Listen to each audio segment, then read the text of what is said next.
Blessings or lessons, what will it be? Every moment's a chance to. We're back, and you already know. Blessings are lessons. Say it quick, don't say it slick. If you can't say amen, say ouch, because the truth can sting a little bit. And that way we gonna know if it done hit you or if it done bit you. And you know what we do then? Make it make sense. Let's talk about it. You already know. We like to have greatness in the building. This ain't no, just another day. We got some more greatness in here. We got Hank Byrd in the house. What's going on with you, brother? What's up, brother? How you doing, man? Man, I can't complain. Just been watching you from afar for a while, and it's I'm glad to meet you and stuff, and get you in here, and like the name say, blessings are lessons, and it looked like we finna get two of them today. Yeah. About you, man. I looked through all your accolades and stuff like that, and woo, man, you didn't put in some real work around here, man. I'm trying, brother. Nah, that's that. Old Yoda say there's no tries, do or do not. There's no try.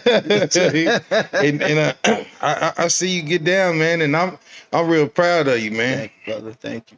And let these good people know where they can find you at or look you up, because we're gonna promote this and do what we can with it. So Yeah. So social media, if Facebook is Hank Byrd. If you're on TikTok is Hank Byrd 6. If you're on IG, it's Screenwriter Hank. Or you can just look me up, Google Hank Byrd. I should pop up somewhere. okay, yeah. So where are you originally from? Are you born in Oklahoma, or let's get some background on you right quick? Like where you come from, how long you been here, and Right. So no, I'm not originally from Oklahoma. My mom is from here. My mother is from a little town called Haskell. I know where that's- And so that's where she was born and raised, and so most of my family, my roots are here in Tulsa, right? And so Okay. I was born in Augusta, Georgia, Oh, okay, Right. I know what this is. and both my parents were military. Oh, okay, So yeah. we traveled everywhere, man. I call myself a world citizen. You know what I'm saying? Right. I've been all over man. We've been to Thailand, Germany. Ain't nowhere you Italy, ain't been, and huh? pretty much nowhere I haven't been, man. So we traveled everywhere, East Coast, West Coast, everywhere. So, but Tulsa is always gonna be home. Right, that's good. Okay, good to know. And so you say you come from a military family, and you also was in the Yes, sir. military. Yeah, Okay, Army. okay. So you didn't put it down too. Yeah, and I was looking like award-winning filmmaker, screenwriter, author, educator. So you teach and Yes, sir. everything. What you don't do is what we need to be asking.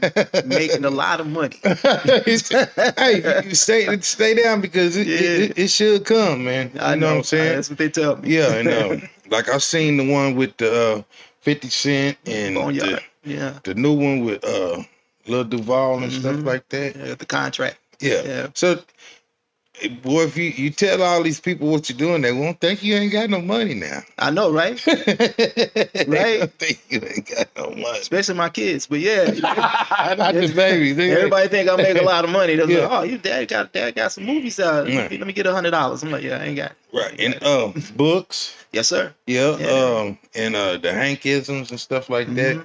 Yo, could you expound on the Hankisms? What they, you Yeah. know, what I'm saying, that's about right there. So Hankisms is a book of personal quotes that I had started developing around 2007, 2008. I had experienced like deep depression. Oh. And, oh. Yeah, like it was pretty bad. Like, I didn't want to be here no more. You know what I'm saying? So I started going to therapy, and my therapist at the time, she was like, "Well, you're a writer, so why don't you start writing down things? Yeah. Journal and just start writing down things. Can purge yourself of things that you're feeling." So it started out with that, and then I started writing quotes, and a lot of them at first were like real angry. None of them made the book, but So you yeah, cut them I out. was calling people out by name, all kind of stuff, right? Right.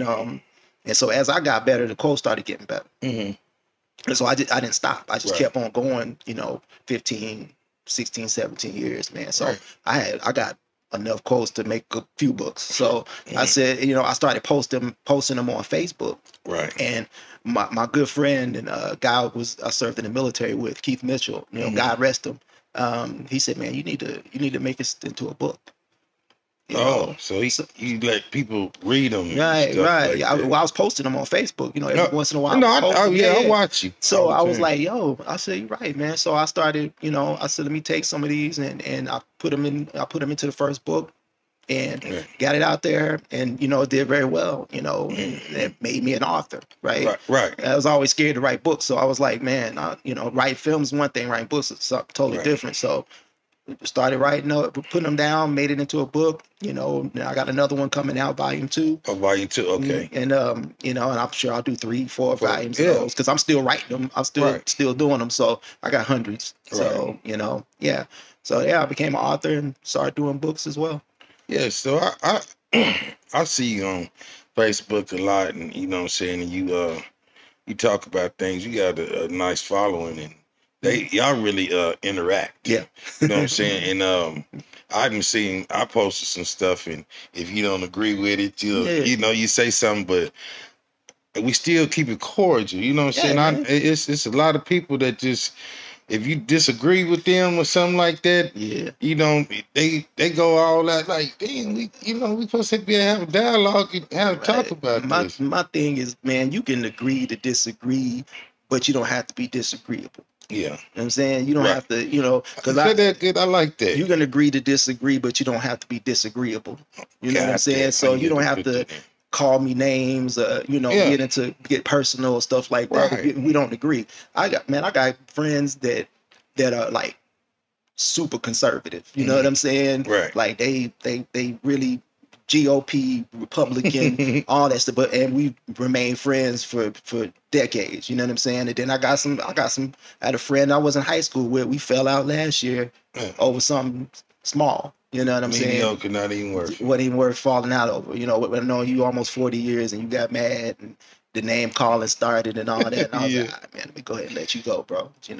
Because I'm seeing now, like the ladies, they base a relationship off of the political stuff. You know what I'm saying? Like, if you went to red, don't even get in my inbox and stuff like that. Yeah, I mean, that's a big thing with relationships now. It's like, where do you lie ideologically? What do you, where? And I mean, to some degree, I kind of don't disagree with that. You know what I mean? Because where do you, especially us being black, you know what I'm saying? Right. You're dealing with a party that don't really fuck with us, you know what I'm saying? And like, ideologically, and like, why would you align yourself with that? Right. You know what I mean? Instead of that it makes sense. So I would kind of question, being in a relationship with somebody that lean MAGA, you know what I'm saying? Like, why, sister? Why would you do that? Yeah, they get on one and everything. So you like an 8th grade English teacher? Yeah, Legacy Charter School. Oh, you at the charter school? You just sir. ain't at no regular school and stuff like that. You dibbling dabbing everything. So what you got some new movies you writing and things like that? I'm always writing something, man. Like right now, my main focus right now is I started another novel, Icarus Washington. It's a young adult novel.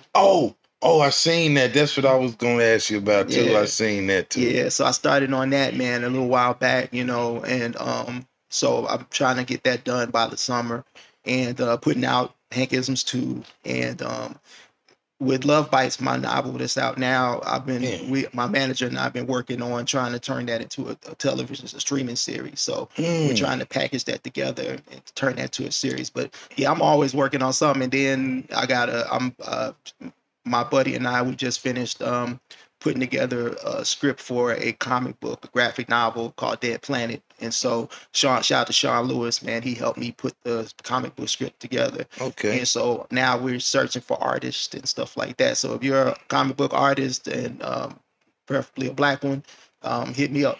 Right, hit him up. Artists. Yeah. Y'all see he ain't playing. No. Yo. And so you mentor young people and stuff like that. What do you have time for yourself? Or do you just love what you do? I just love what I do, man. I don't really have a big personal life. You know what I mean? Right. I, you know, the way I look at it, you know, I'll be 54 next month. Oh, And aging gracefully, brother. thank you, brother. And my good friend Khalil Hakeem, you know, told me a while back, and we were having a conversation. And he said, "Hey, look, man, we got more days behind us than we got do in here, front man. of us. I know So, that's so, right. so live, man, and do all the things that you want to do, man. You know what I Right. mean? So that's just kind of what my life trajectory has been, man. It's like I might not get another 54, Right. so I gotta put as much as I can in this earth before I leave here for my kids, my grandkids. It's, you know, it's about building a legacy right now, right?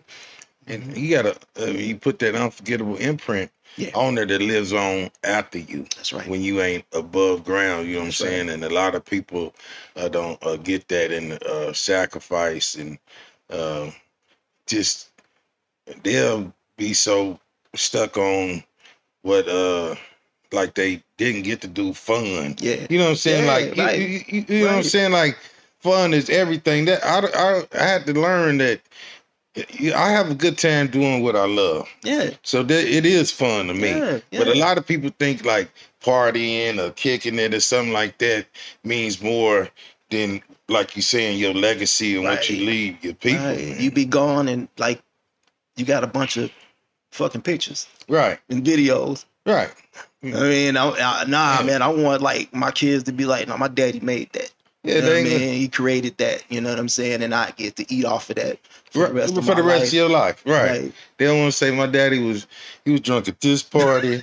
He was drunk at that party. And we got the pictures in the You got- video. you still got him right here. He done passed out right here. And he like, you know, we like, damn, that's all daddy That's did. the real. That's the real at your funeral. Like daddy go right there. He passed out. Yeah, Right. right. And they gonna have it up here. Damn, that's another book. Right. This is when he started the community in this one. And like he got all the Right. young dudes. Look at these dudes Right. still writing books and Right. they giving shout outs and you know Yeah. giving it up to my daddy. You know what he did for them and stuff like that. Right. Right. So I like that too. My thing I did music. Hmm. And so, like, I ain't been doing music no more. I say I retired, you know what I'm saying? Like I was big in it or something, you man. know what I'm saying? And but the young guys that I helped, and I see him, but then I see the guys that he helped, and then the guys that they helped, you know what I'm Yeah. saying? And they still recognize me, you know what I'm saying, from Yeah. generations and generations like that. And Yeah. you know what I'm saying? It's good, and I see what you want to leave, but you know they don't remember the smoke outside and throws, you know. Hey man, like I mentioned my buddy Sean Lewis, man, and you never know, you know, what you do and how it leaves a mark on people, man. So check it. I was in Santa Fe, New Mexico, at a Right. Comic-Con. My buddy Jim Burleson owns, and he puts on every year. And I was walking on the trade floor, you know, looking at everybody's comic books and you know cosplay and all this stuff because I'm a nerd. I'm into that stuff. Right. And I get a message on Messenger from Sean. He says, "That Hank Byrd I see at the thing," and I said, "Man, where you at, man?" He said, "I'm in booth son such and such." So I go over there and I vaguely remembered him, and he said, "Man, you were at a screenwriting event." He said, "You probably don't even remember me, man." And I said, Right. "You were at a screenwriting event and you were teaching us about screenwriting." And he said, "You stayed and you talked to me and you answered questions for me, and I never forget you for that." Right. And Right. and I said, "Wow, man, thank you, bro." You know what I'm saying? And he Yeah. said, "I'm working on." He does comic books, so he gave me a couple of his comic books that he's working on. And I said, "Man, I got an idea too for a comic book, and you know, I just don't know how to put the script together for it and everything." And you know, dude, people charge you a lot of money for that. He said, Right. "Man, because of You what I did did what for you him," did. he Yeah. said, "I'll do it for you." I got you.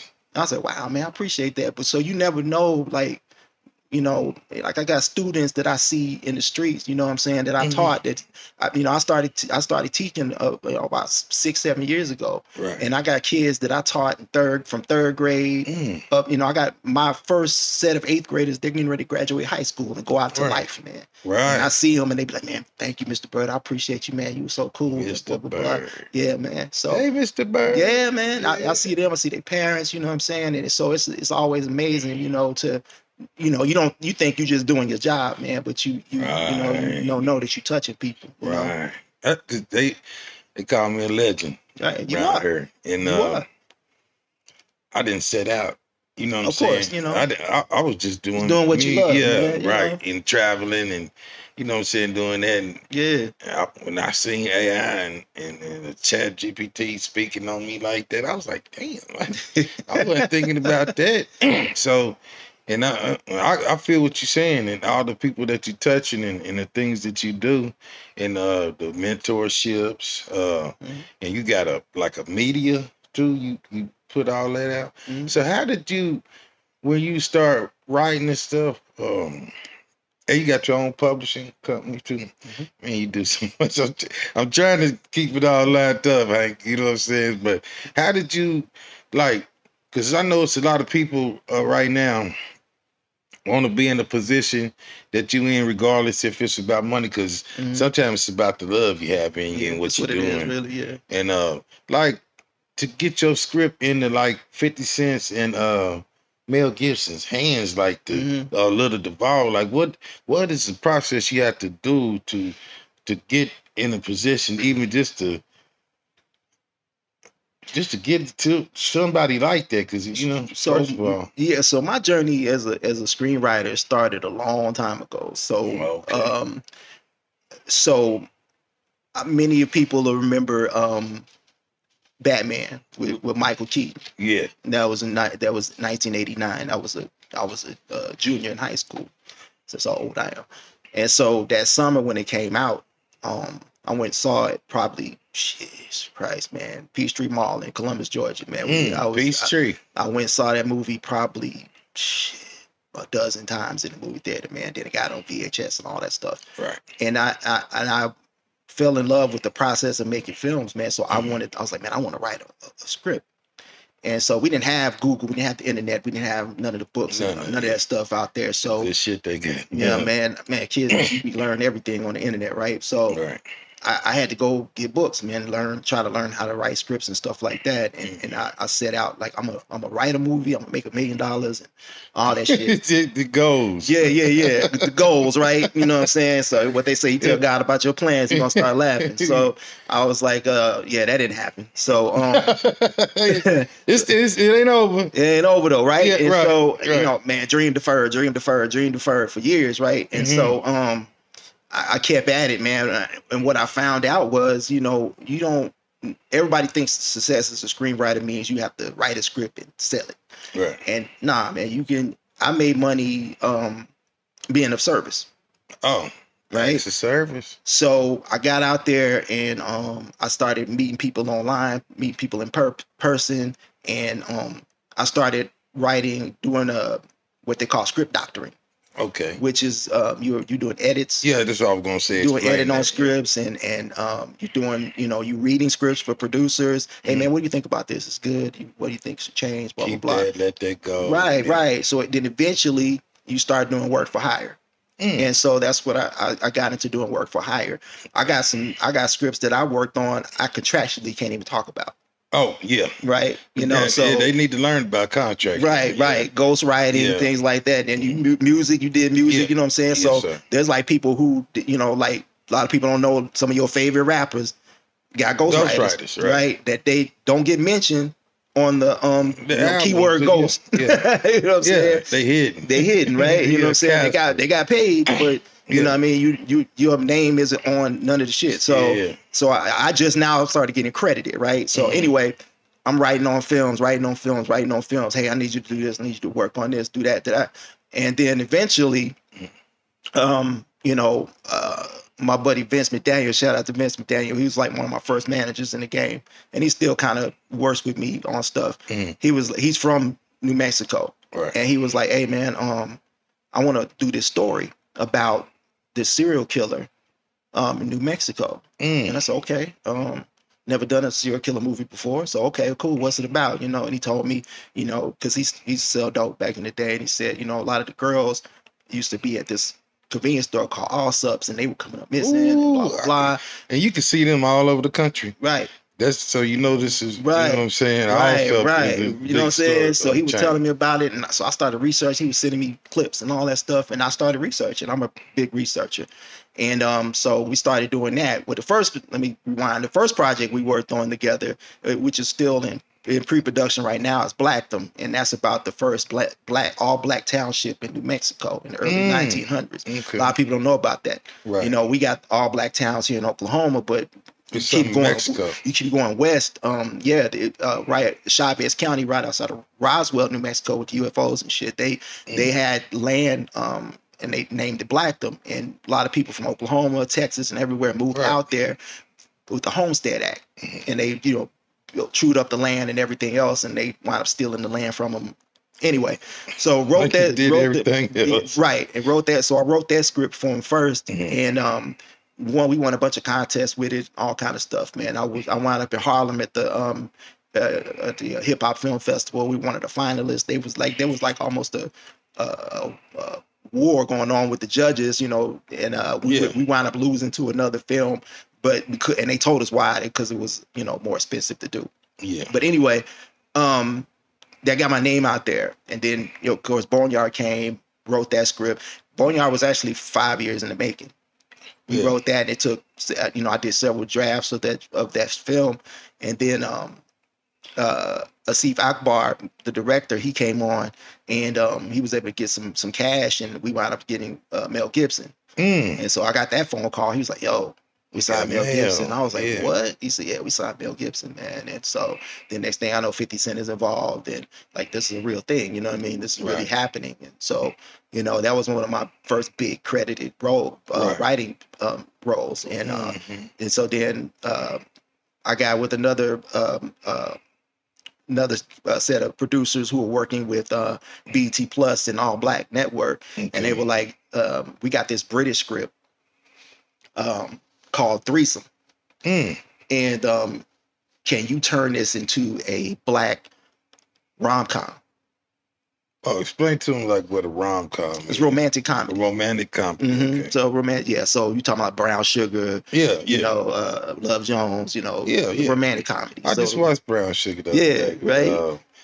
Sanaya Lathan and him in there. Yeah. And so I was like, "Yeah, I can do that." So I read the script. It was funny. It was super funny. And so we changed the setting to America, and put black nuances in it, language, stuff like that. Changed up a few things, and that's what you call a page one rewrite. And that's when you take a script, you keep the elements and the beats of the script, but you change it, to another place, another race, another everything. So you in depth with it, like damn. Yeah. So then next thing I know, they were like, "Yo, we signed Lil Duval and Gabrielle, Gabrielle Dennis and from a Black Lady sketch comedy show." And next thing I know, the trailer was out, and people were like, "Oh shit, you wrote that?" Yeah. So we're off to the races with the finally being credited, as a writer. So it's a good thing with when you see that your talent gets you through them doors. You know what I'm saying? Like, so really what you're saying when they want to get in this, work on your talent, as you know what I'm saying, what you doing, and because it's more than just what meets the eye when you just seeing the stuff on the TV or the stuff in the books. Is the behind the scenes is what you had a lot to do with too. Yeah, well, what really got me in the door was that I had been making my own stuff, right? So I had done a short film called The Take, which I wrote and produced and acted in, and my friend Stephen Jones directed for me. That was my first film. It's another film. Yeah, Take. we won awards. That was my first award. We submitted that to Bare Bones Film Festival, and we won the Best Mini Feature award that year. And so then I created Blurs. Of course, everybody knows about Blurs. I was going to ask you about that. I'm trying to say that and bring that up. You asked me about that, but to keep some topics going. Yeah. It had to come up because you got so many. Now I'm looking at all these film festivals you done been in and stuff like that a lot of people just don't know about you. You know what I'm saying? Like how much stuff you done did and been in the film festivals, came in second, came in first. Mm-hmm. I Mm-hmm. was seeing something not too long ago. You was in like New York and Yeah. all the places and stuff that you've been doing this, man. It's just amazing, man. Yeah, and mostly for screenwriting. That's what kind of got me in the door. My first time at Bare Bones Film Festival, I won for a screenplay the year before, and then I put a film in the year after that, and was in a bunch of screenwriting contests where I either won or placed Right. semifinalist or finalist in, and so that was really getting me solidified as a writer, and that helps, especially if you want to get into screenwriting, having um some type of weight behind your name as far as being a writer that really can Yeah. open doors for you. Now some of these contests now I wouldn't suggest getting in. They just money grab, but there's certain ones like Page and Nichols, and I tell people get into fellowships. So you get into a screenwriting fellowship, Mm. you'll land a job. So mingling is good. Like Man, you dealing, you know what I'm saying, meeting somebody and yes, have a nice circle yes, to do that. And yeah, so with like your sacrifices. So I can see that you doing all this writing, hmm, you doing movies, you hmm, doing books, hmm, you mentoring, and you helping the young and classes and stuff like that. And the sacrifices, and so and then you work. hmm.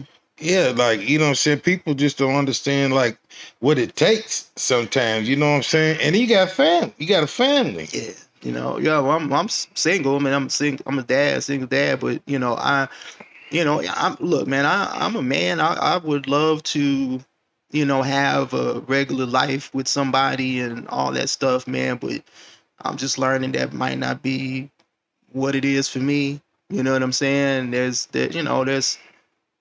it's someone I love, but it didn't work out. Right. So for whatever reason, yeah, and I would love to have a regular life. Right. You know what I mean? But it's just So mm-hmm. I like with Kerry Washington, the scandal, Mm-hmm. and they had a little scene in there, and they said like he, being the president or whatever, but he said every man ain't meant for a White House with the picket fence. Right. You know what I'm saying? So Right. you might be meant for something else, because I got the same thing going on. You know what I'm saying? Right. Because I got this, and I got my shirts, and I got my trucks. You know what I'm Yeah, saying? man. And then I'm working on my health and getting Right. that Right. straight so I can And stay shout out to waking you up. for that, man. Thank You know what I'm saying? you. Because that's why I remember first seeing you, man. Was in the gym, man, Man, putting it in, man. thank So, shout out to you for that, man. And see, that's crazy how we didn't Yeah. met. You know what I'm saying? Yeah. And just supporting each other and things like that. Because I love it when I see you, your book and stuff like that. And I'm sharing. I'm like, shit, man, that's all right. And I noticed that like not all our people or culture, but a lot of them like to promote nonsense more than what I'm saying. Yeah. This positivity like that. Yeah. I say that all the time, man. It's like you'll promote people that you don't even know. Right. You know what I mean? But the people that's right here in front of you, Right. because if people say, man, I look on your page, you always promote. Yeah, that's just who I am, man. Right. You know what I'm saying? If I see what you doing, I'm gonna promote it. I'm gonna repost a clip. Well, it don't cost you shit. It don't cost you shit to Man, promote your brother and your sister, man. It don't cost Right. you nothing. It's 1 second click, click, click. click, That's it. click. You know what I'm saying? Right. To get the word out. Then you do it, and 100 people do it, and 200 people do it, and that we supporting each other. Now, We creating an yeah. ecosystem that, you know what I mean? That stream of income is coming where you It looking didn't for cost you shit to do it. You know what I mean? But Right. we just, a lot of us is just like, kind of self-serving and things like that. I get it, you know what I'm saying? But, man, I'm like, promote yourself and promote your people. Like, so you'll see, like, there's somebody in our community that got movies or music or books or something like that, and they get a few shirts, but let them have a shooting at the club, or they shaking their ass tonight, something and all over there, and like the you know what I'm saying, some nonsense, or just like right now, T.I. and 50 Cent. It's cool, you know what I'm saying? And you know what I'm saying? And I understand, but like y'all make, you know what I'm saying? Come Man, on now. How is I that see people posting that shit every day of the Right. week. Some of the same people, and I'm like, yo, what about like the people that you touch every day, man, right? that are in the community doing stuff? Doing You know what something, I'm you know what I'm saying? saying? Making Promote stuff that. work right there. Promote that, man. You know what I mean? They ain't gonna do that. Nah. It's like they more of a nonsense. Like, I don't get how we so addicted to drama. I think a lot of it is and people get mad when I say it, but it's true though, man. So a lot of it's self-hatred, man, and it's like a lot of it's a lot of self-hatred, slave mentality, whatever you want to call it, man. It's just like we don't understand how powerful we are as one. Right. You know? Yeah. And we promote bullshit, then we will, you know, one another. And I think there's a tinge of jealousy in there too sometimes. I mean, there's people I could tell you I don't fucking like. Right. But I'll tell you what, I still want to see you win. And I'll repost people's shit. People don't even fool with. Right. You know what I'm saying? But I know you got a family. Right. And I know you got kids. And I know you trying to make it out here as a black person. So I'm repost.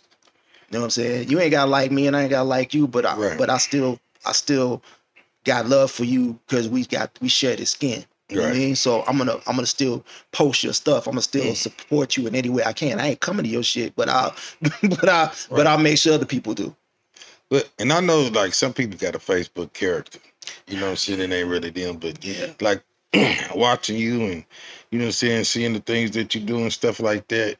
And I seen you had a good character, you know what I'm saying? And then when you see somebody disagree and you don't get all shook and get out see you didn't break from who you are. That's one thing about a Facebook character. You can see them break from character. You know what I'm saying? Oh, now I used to give people the business now. Back in the day, man, I used to give people the business back in the day. But what broke me from that was one, getting back into therapy, and two of my sisters, man, Dr. Crystal Carter and Tennille Bent. My sisters, I love both of them dearly. They're good friends of mine. Right. They would get in my inbox and be like, brother, did you really have to say that? Did you really have to do that? You ain't got to engage like that. Don't matter of fact, when people do that, you ain't got to do that. And they were right. I was just like, I used to snap at them, boy. I used to go at them, and it was like go for the throat. But I was like, yeah, you right. You know, I'm a grown man. I don't need to. You know, you smarter than that. You know, you got language. You brighter than that. You don't have to do that. You know, because I think the thing that broke me, man, was one of my friends had a discussion about gay people, and my oldest daughter's gay. Okay. And we were all sharing in there and whatever. You know, people don't understand talks are small. Right. And dude said, he said, well, I guess you failed as a father. Oh. Man, who the fuck you think you talking to, homie? Motherfucker. Man, bro. Hey, bro. Like what you say, triggered. I'm bad. Smooth off on this nigga, man. I was like, man, what the fuck? You gonna see me, you know what I'm saying? And, you know, and he talking shit, and I was like, about to get a hankism, bro. I get these hands, right? And so, I'm in retro, and I'm at the bar. He come around the corner. I seen him. He see me. Yeah. Oh, hey, brother. Hey, what's up, man? Blah, blah, blah. Oh, nah, we ain't shaking hands, homie. Right. I move my drink out the way. It's on. I said, so what's all this shit you was talking about my kids, man? I said, don't never talk about my children, brother. You say you talk about me all you want to, but don't talk about my kids, man. Oh, man, let me buy you a drink. I don't want no drink, man. Nah. Say what you said. Say what you just said about my kid, man. So I put my fist in your fucking mouth. You know what I'm saying? And I said, man, let me tell you something. I had my finger like this close to his face. I said, Tulsa's small. And you're going to realize that. Don't ever do that again. Right. But I said, man, I can't do that. I can't live like that. You know what I'm saying? Right. I mean, because I grew up like that, man. Angry and violent and all that stuff, man. Because, you know, I had a crazy childhood, and I ran these streets, man, all that stuff before I joined the military. And I was like, yo, man, I can't live like that. You know what I'm saying? So I have to be better person than that. Because I almost flew that head, dude. I was gonna go at this brother, man. Bro, You know what I'm saying? Marv was, hey man, chill, chill. So Yeah. it was crazy, man. So I said, man, I can't engage with people this way, man, because I know me. Right. So I gotta be better as a person. So yeah, I had to. That's why I'm kind of more diplomatic now when I talk to people online. Right. So they didn't know you got that in you just because of the way you carry. Yeah, don't let the comic books and shit fool you. Don't let the blurs. Yeah, right. So what? A lot of things like what you were saying to make changes in you. Yeah. I talked to my mother because I got nephews and nieces. They younger and stuff, and I want to see them do different. You know what I'm saying? But to me, this is just my opinion. I just want to know what you think about it too. Mm-hmm. I feel like you either got to respect something or love something. You know what I'm saying? To make some kind of change. Like you said, your sisters. You know what I'm saying? I don't know if it was respect or love, but when they came to you and pull your coattail and say, hey, right, you bigger and better than that. Right. You know what I'm saying? Right. And out of respect and love, you got it that a different way. So yeah, I respect and love them both. You know what I'm saying? And and I'm blessed. I have friends like that. You know what I mean? Right. People that like, hey man, nah, that ain't it. That ain't the way to go. You know what I'm saying? And yeah, even as an educator, man, when I deal with kids, man, and a lot of them got immense respect for me. You know what I'm saying? So I don't have half the problems that a lot of teachers might have. You know what I'm saying? Because the kids that I deal with, they respect me. You know what I'm saying? I'll be, hey, yeah, I missed Byrd, my bad. You know what I'm saying? Big respect. Yeah, now I've had the occasional student, be trying to show out or whatever, you know what I'm saying? But we have what I say to people, we, especially young black men, we'll have a closed door conversation. I put it that way. And we get an understanding. Right. You know what I'm saying? Yes. Well, I ain't got to put my hands on them, but we have a very in-depth conversation. And at the end of that, they be like, okay. My brother say, give me some eye contact. Right. Right. Yeah. You know what I'm saying? And I because my mother, she sat me down and she was like, you ain't gonna be the done shit, have shit about shit. And I was like, how can she talk to me like this? You know what I'm saying? And it hurt me. You know what I'm saying? And I went out there and that's when I first had my music come out and stuff like that. And I was so happy just to run and show her like I did something, but that conversation, and I bring it up to her and she'll try to apologize. I was like, no, I don't want no apology for that. You don't know what you did to me at first. At the initial point when you said it, I was fucked up. Like, how can somebody that I love, just tell me something like that? Man, so you give me 1 second. Let me finish this thought. So, as I grew up and I started seeing it, it wasn't that somebody I love said that about me. She seen my actions and the stuff that I was doing and was like, that's the way I made her feel about me. You know what I'm saying? And so I had to rethink that. And that's where I learned about the love and the respect that I was talking about. Yeah. Yeah, but go ahead. So, man, I wrote in, I think it's in Hank Isms where I wrote about, what I call the box. And how old is your mom?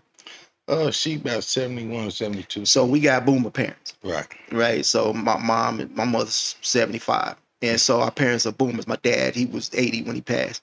And our parents come from that era where, you get an education, you get you one of them good white folk jobs. Right. Go to school, get you a family, and then you die. Yeah. You know what I'm saying? And that's kind of your life, right? And they ain't trying to hear, I'm trying to be a filmmaker, or I'm trying to be a podcaster, none of that shit. They're not trying to hear that. You know what I'm saying? And it ain't because they bad. I had to realize that later. I had to realize that a lot later. Because my mother was the same way. Because I had applied to and got accepted to NYU Film School. Right. When I was in high school. Oh, okay. And my parents like, you ain't finna go to no film. What? Film school. Mm-hmm. You better film school your ass to community college, and get you a job. And then, And whatever, making movies. Like they couldn't conceive with that because that's not where it came from. I had to realize that later. Right. And I was like, yo, man, what? Crushing my dream and shit. Already. Like, you know what I'm saying? And all, F y'all, you know what I'm saying? Y'all trying to crush my dream and crush who I am and everything else. But they also wound up being some of my biggest supporters. When they saw that I was serious about it and I really was committed to it. Because I remember my mother got into it years ago and she brought it up a couple years back, and I told her, I don't need to be validated by you. Right. You ain't got to believe in me, and I don't need to be validated by you. You know what I'm saying? And and I think I hurt her feelings when I said that because she had hurt mine. But when she saw that I was really serious about what I was doing, you know what I'm saying? Yeah. My father was a minister, and my cousins would tell me, man, your daddy's proud of you, man. He would talk about you in the service, and everything else. And you said to you, but yeah, he eventually did, of course. We had a rocky relationship, as a young man and everything else, but I was glad that when he passed, we were in a really good place. You know what I'm saying? I would go visit every summer and spend time with my dad. We went on a cruise together. We did all kind of stuff together, Right. And so before he passed away, man, so we were in a really good place. And I knew at the end that he loved me and he was proud of me. Ain't that something about life? Yeah, it turns around. Yeah, like you live long enough. Yeah, you get to see that. Yeah, but but boomers, that's how boomers are, though, man. They got to see that you're really serious about what you're talking about. You can't just talk. Yeah, you just talk. You gotta walk. You gotta walk it. Right. With boomers, you gotta walk it. People that's in their 60s and 70s, I think I'm dreaming of. Nah, nigga, what you do it. Right. Do it. And when they see you doing it, and they believe in it, they start believing in it when they see you doing it. And I think that's a lot of people are today, man. Right. You know what I'm saying? It's just consistency. And I think that's the thing that's carried me is I've been consistent. Right. Oh yeah, we talked about that too. Like consistency, focus, consistency, and discipline can turn anything to a reality. That's right. That's what it. That's right. I feel like, I know they proud of you. You know what I'm saying? Your father, your mother still. My mother still living. Yeah, she's living here. My mom's still living. Yeah, she's still here. Yeah. And, my dad just passed away in November on his birthday. Right. So I seen my mama's prayers and cries turn into praises. You know what I'm saying? Yeah. And she tell me all the time, you ain't got to keep trying to make me proud of you. I said, it's like you walking home to a puppy that then turn into a big dog that you feed every day at your house, not to come in that motherfucker not wagging his tail at the dog. Right. That ain't gonna happen. Right. I'm still trying to make you proud right now. Yeah. And I had documentaries about me and stuff that I didn't imagine myself doing what I do. Yeah. And I just. And so when the day you told them about your dream, I could just imagine now that they see this list of things that you didn't accomplish, man. When you sent that to me, I was like, yeah. You said, you on the bio too? Yeah. It's like now, I got my own kids, and I know that they're proud, and especially my baby boy who lives here in Kingston. He's got to see a lot of stuff and be proud of his dad. I was proud of my dad. My dad's Vietnam. He was a Vietnam War person and served in the military for 30 years. So I was always proud of my dad. He was a very accomplished man. Through his whole life, and every boy kind of wants the approval of their father. You know what I'm saying? So. But then I got to a point where, I was like, I don't need the validation. I just want to be my own person, be my own man and everything. But, I'm proud of my son. My son goes to the school where I teach at. So I see him every day, you know what I'm saying? Right. And so he's got to see my awards. He's got to see films that I've done. He's got to see when I got inducted into the Walk of Fame, Circle Cinema. He was there with me. And so. Oh, I want to talk about that sure, too. Of course. Yeah. So those in 2025, right? That's last year. Mm-hmm. The Circle Cinema, I see that all the time out there, and they had your film playing in there. Yeah, they played pretty much most of my films. I kind of tell people Circle Cinema is kind of where I got my big start, mostly as a filmmaker. Well, I got my start at Bare Bones Film Festival, but Circle Cinema is where I've actually was on the big screen for the first time, and ever since then. You know, So you got the publishing and multimedia. sentimental multimedia. Okay, you Mm-hmm. got that too. And I know. So we'll get on to this. I want to ask you a question Mhm. about the two-parent homes and stuff like that, and the single-parent homes. Mm-hmm. What do you think about the outcome of the kids coming from that type of situations? It could go either way, man. It really can, can't It it? can go either way, man. I think what I take issue with is like people blaming the ills of our society on single moms, Mm. and I don't think You that's talking about the penitentiary? fair. And Yeah, I don't think that's fair, it man. You ain't. know, because I know a lot of single moms. I come from single moms. You know what I'm saying? Aunties and women in my life who I saw successfully raise productive children. You I know, seen it like a two-parent home right, where some of the kids didn't turn out, you know what I'm right. saying? And then the single parent home and the is very successful, you Right. know what I'm I saying? mean, I deal with single parents every day, man. Being a Right. teacher, Oh man. Most yeah, of so my that's why I wanted to ask, shit, because 90% of my kids are mm-hmm, from single parent household. I think more than that are from single parent household. And good kids. A lot of these are really good kids, you know. And I know some not so good kids that they got both their parents at very home. right. You know what I mean? I So, think a lot of times it's just a kid, man, you know, and it's how you raising them and all this other stuff. You know, my mother, well, my parents divorced when I was 13. okay, You know what I'm saying? And you know, and I did stupid shit. You know, growing up. You know, right. after I got out of high school, I moved here in '90, and I was a nerdy kid, man. You know, and everything else, and I fell into the streets.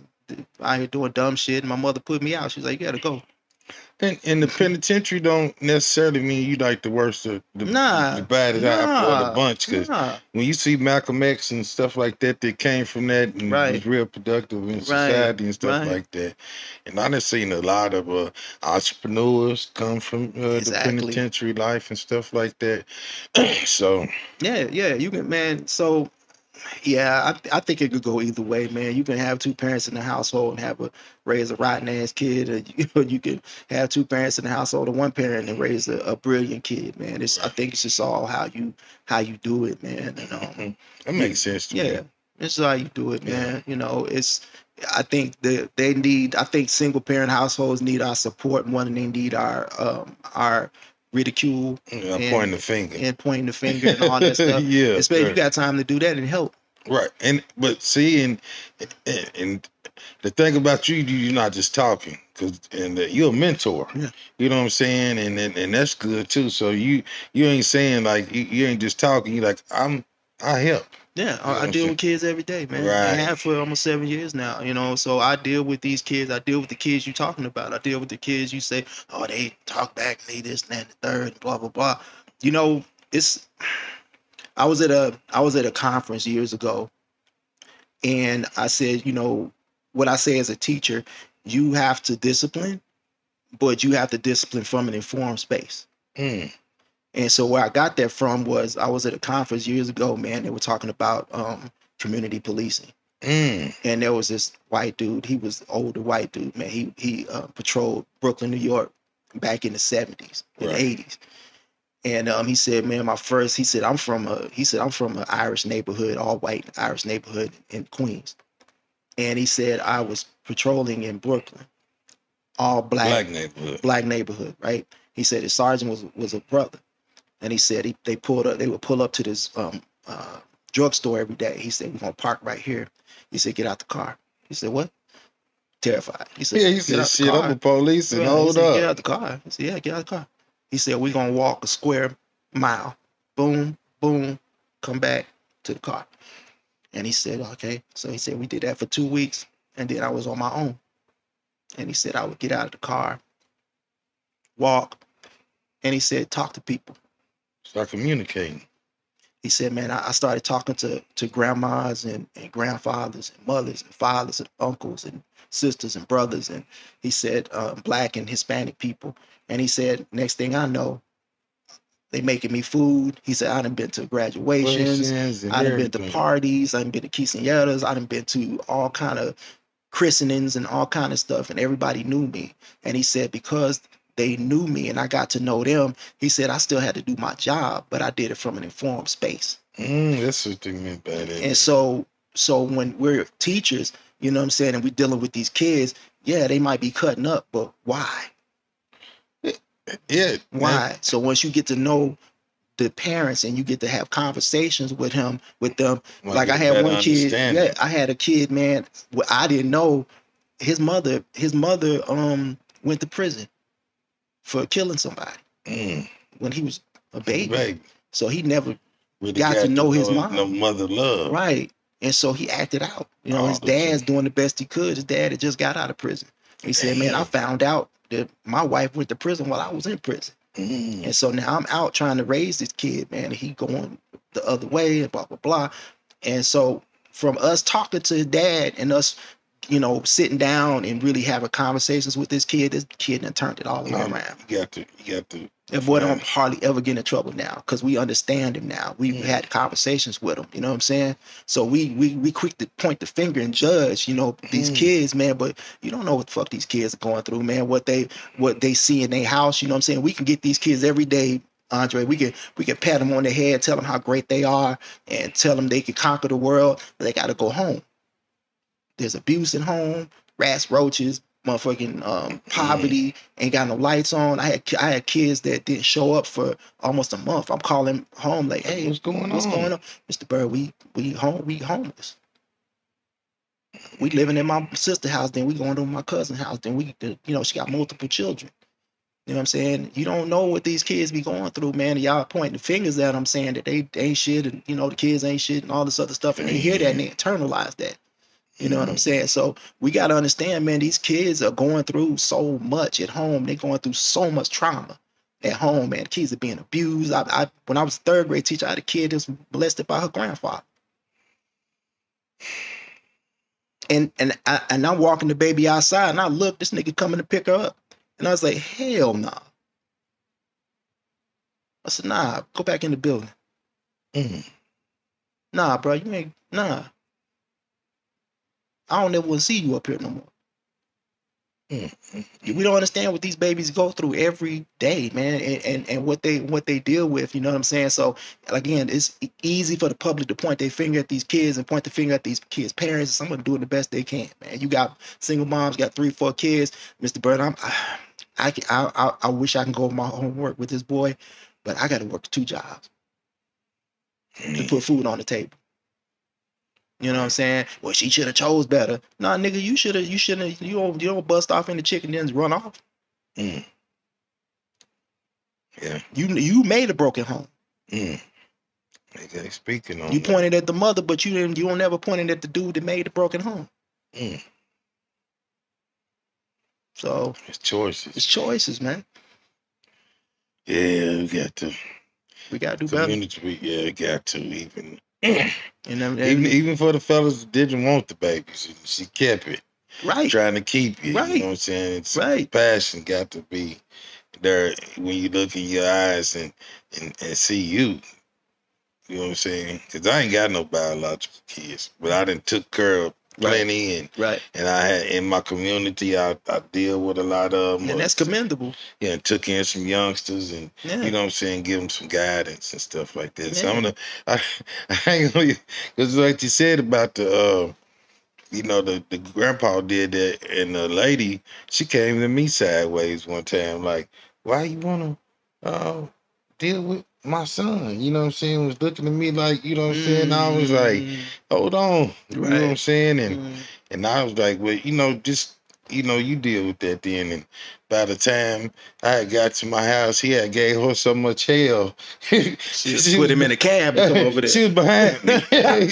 Take this motherfucker. You know what I'm saying? Right. Yeah. Right. So I get it, and it, you know what I'm saying? And I get what the women saying about all the they messing with the kids and stuff like that. So we got to we're gonna have to come together and figure this one out, man. I think that's it ain't single motherhood, it ain't none of that, man. I think the biggest problem that we're facing right now in our community is the wedge that has been put between the black man and the black woman.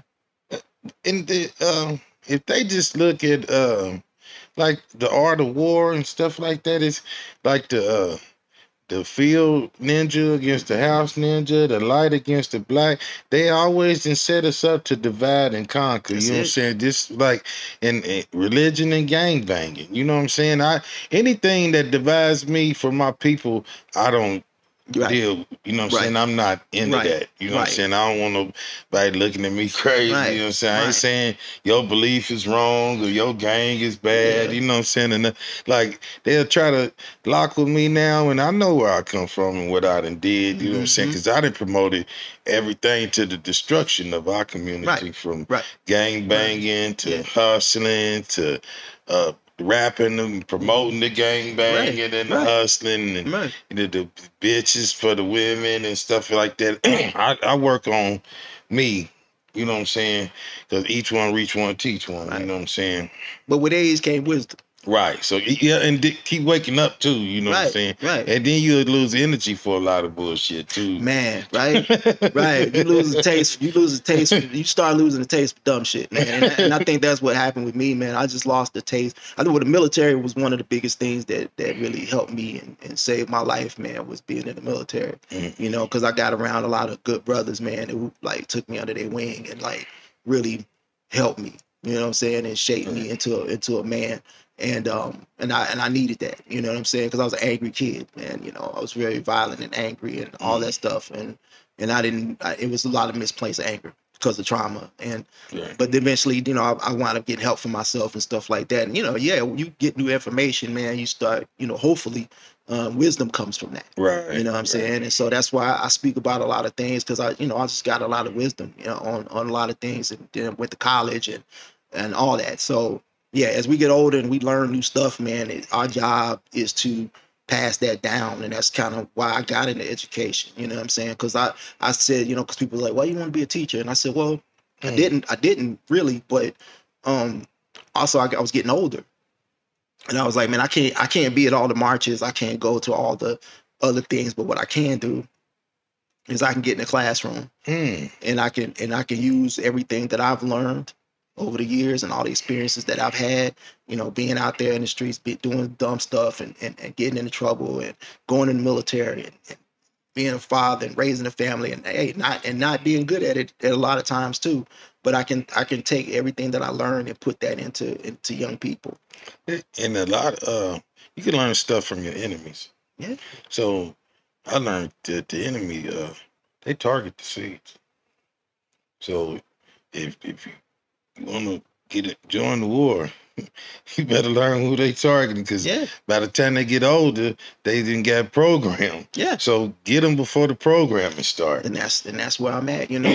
And you know, I infuse a lot of history into what we learn. I teach my kids a lot. You know, I showed about a month ago. I showed my kids a documentary about the history of sagging and where sagging come from, Yeah.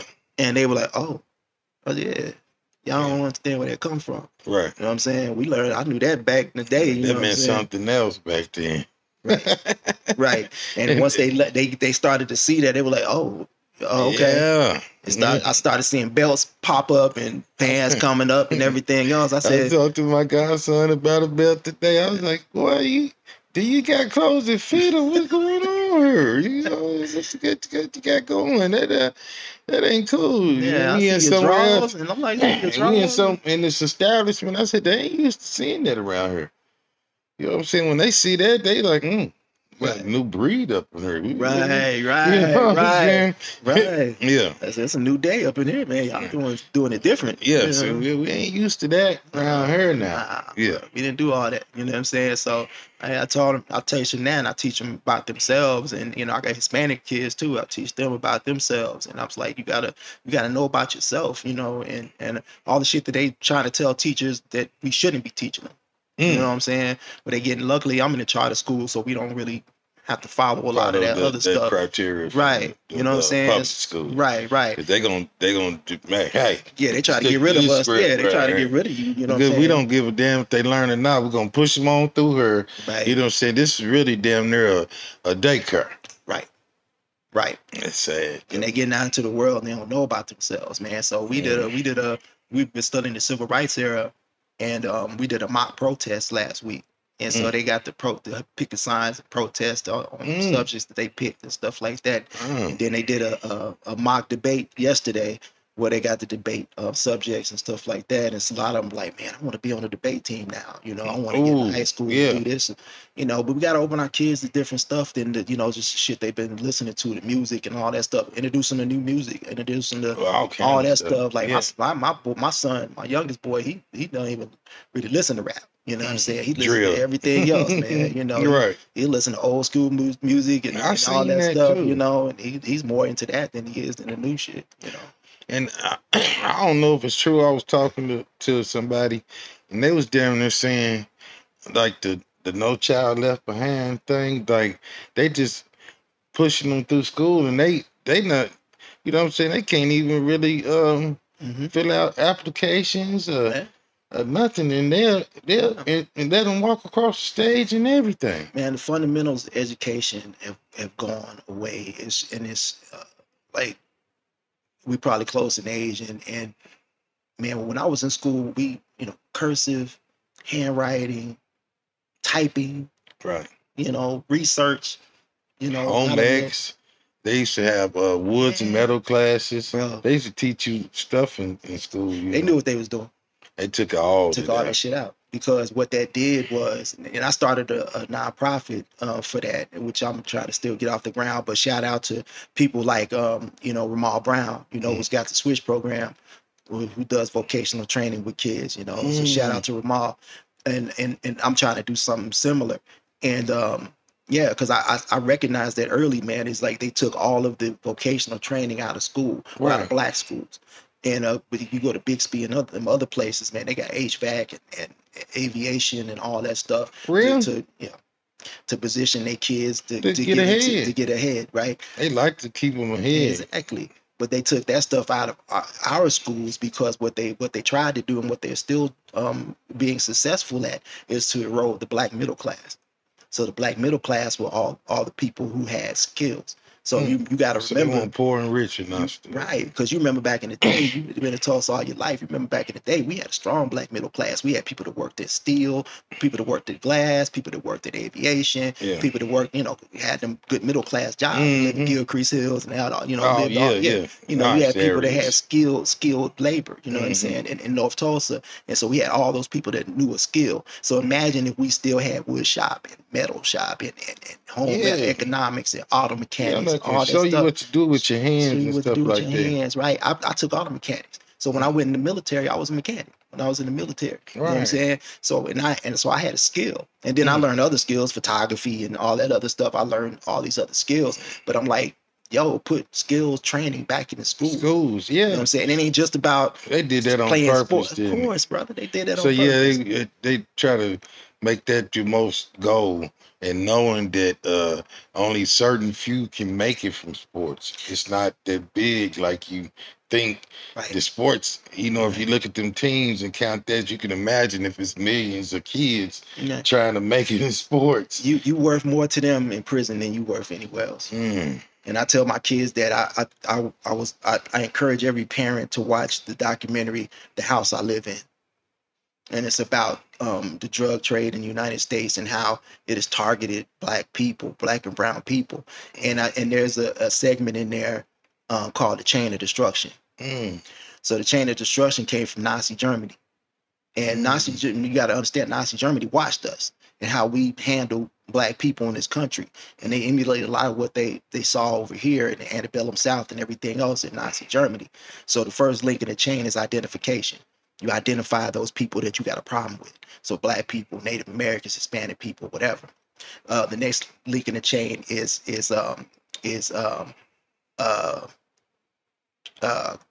concentration. So you put them. No, it's a separation. You put them in the barrio, in the ghetto, the reservation. You get them away from you. The next link in the chain, third link in the chain, is confiscation. You start taking away their rights. Start taking away the ability to carry guns. You remember back in the '60s, the Black Panthers, you were able to open carry guns back in Oakland until they saw black people doing it. Right. So they created laws where they can't do it. Now the next link in the chain is concentration, imprisonment. They start putting you in jail, and concentration camps, internment camps with Japanese Americans, all this stuff. You started creating things that laws and stuff like that that'll put us in jail. Right. And then the last link in the chain is destruction. I've identified you. I've separated you. I've taken away your rights. I've made it hard for you, and so you look justified in killing me. And so people are like, well, he shouldn't have been doing this. He shouldn't have been carrying a gun. Philando Castile, a licensed gun owner, blown away in his car in front of his girl and his stepdaughter. A good man in his community. He worked at a school with kids. Everybody loved Philando. And they tried to justify and try to justify it. Man, what's the name of the documentary? The House I Live In. Where's that? You can actually watch it. I think you watch it on YouTube. I think you can see it on YouTube. The house of what? The House I Live In.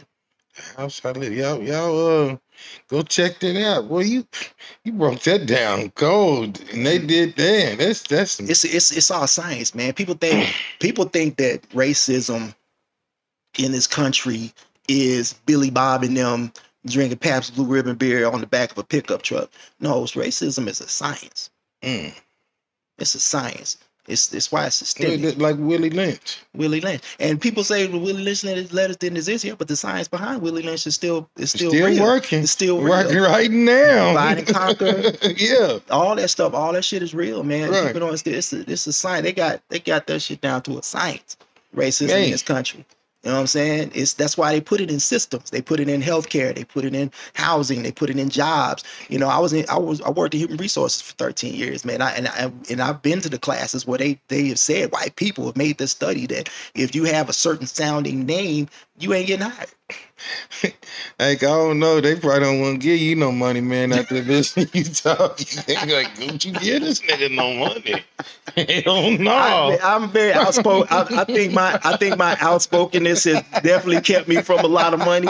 I can admit that freely, man. I know it has. You know what I'm saying? Get that nigga what? A check? No, hell no. He might do something good with that. We need to get a check to the nigga gonna buy the jewelry and the cars and the tennis shoes. Get this nigga start something in his community. Hell no. Right. Trying to save somebody. Right. So I know for a fact that my outspokenness has definitely kept me out of a lot of shit. Man, I see your passion. Yeah. And it's crazy how I could just I know about Facebook characters, but I see it through Facebook. Your quality of character, man, and that's what made me reach out to you, bro. Yeah, man, I appreciate that. And you know what I'm saying, and just to get it, see, it's better than I thought it'd be, man.